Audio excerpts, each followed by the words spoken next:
start with Vinay, who will go through, what is the collaborative apps, and Sridhar, myself, and our partner Ani will be sharing few use cases with you. Okay, so we're good to go. I think I'll share my screen now, and we'll start with Vinay. Just give me a moment and let me know if you can see my screen. Okay, Yeah, it's right? coming up Yep, on it's the. Yep. visible. Now we can see. Okay. Cool. Thank you so much, Mandar. Hello, everyone. Good morning and good afternoon, depending on where you're joining from. As Mandar mentioned, my name is Vinay, and I'm a program manager with the Teams Engineering Group here at Microsoft. And I want to thank you all for attending this discussion today about collaborative apps.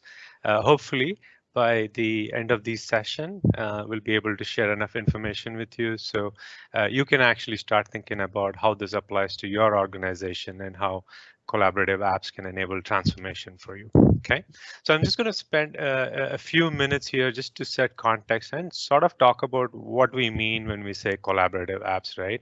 Before we start getting into deeper scenarios and stuff. So let me move here.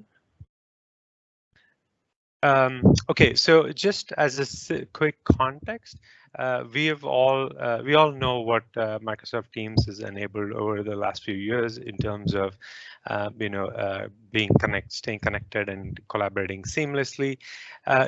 Teams is also built to be a platform, so it is built to enable a single solution or a single layer, as you may, to not only bring communication and collaboration in one place, but also to automate business processes and business workflows.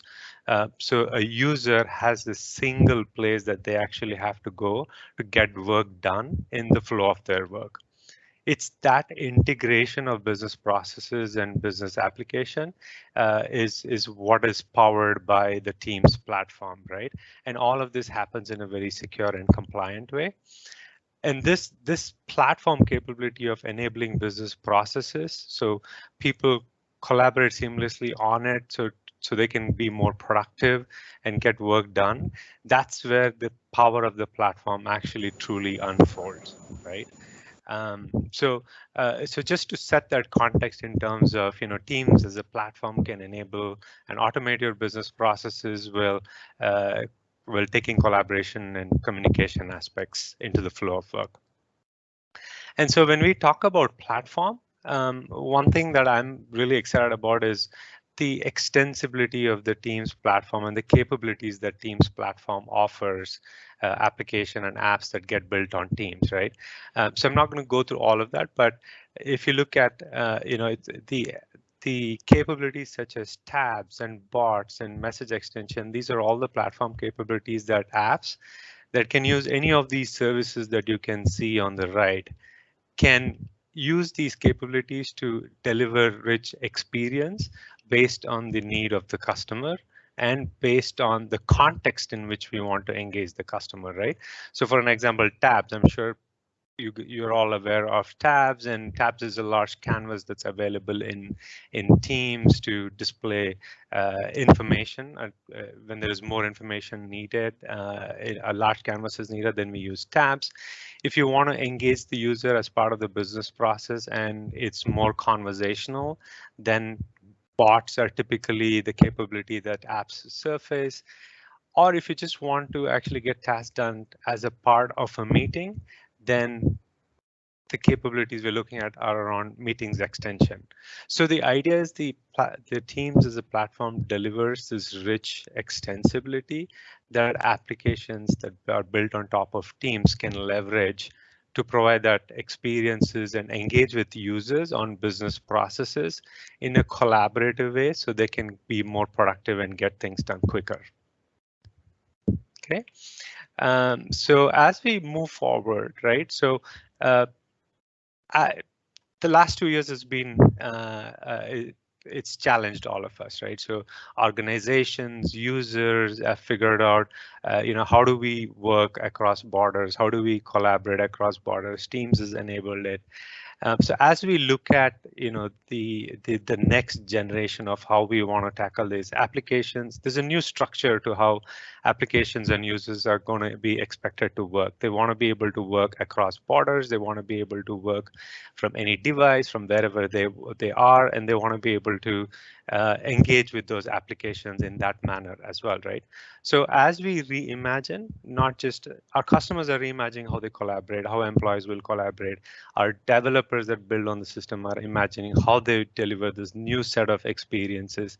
We in teams are actually reimagining like what are some of those capabilities and how how organizations can actually fulfill that, right?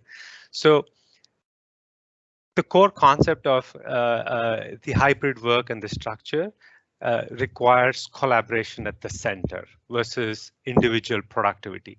So that in essence is a new class of apps that we are at Microsoft, over the summer announced the collaborative apps, right?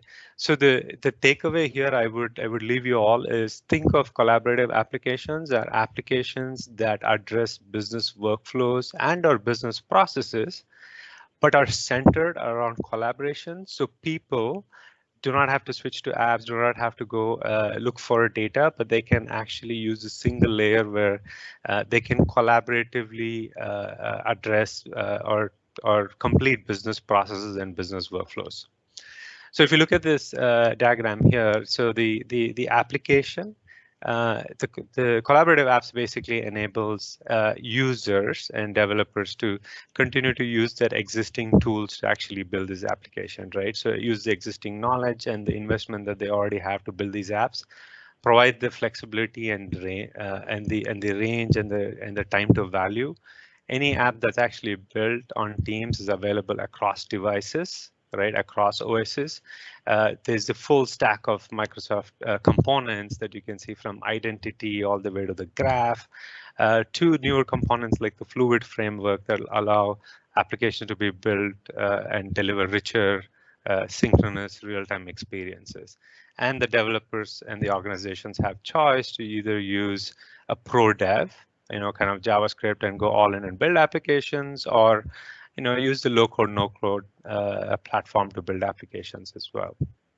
So that in essence, any application that actually delivers the value of collaboration or leverages the value of collaboration to enable business workflows and enable them for the user where they are in the flow of their work is what we are calling as the collaborative applications, right? And really, when you look at collaborative applications, the outcome that we want to solve for these are increased discoverability of information, being able to share that information in real time with users, right? To accomplish a task or to get a project done, being able to real time and synchronously share documents, co-author documents, complete a process and end to end.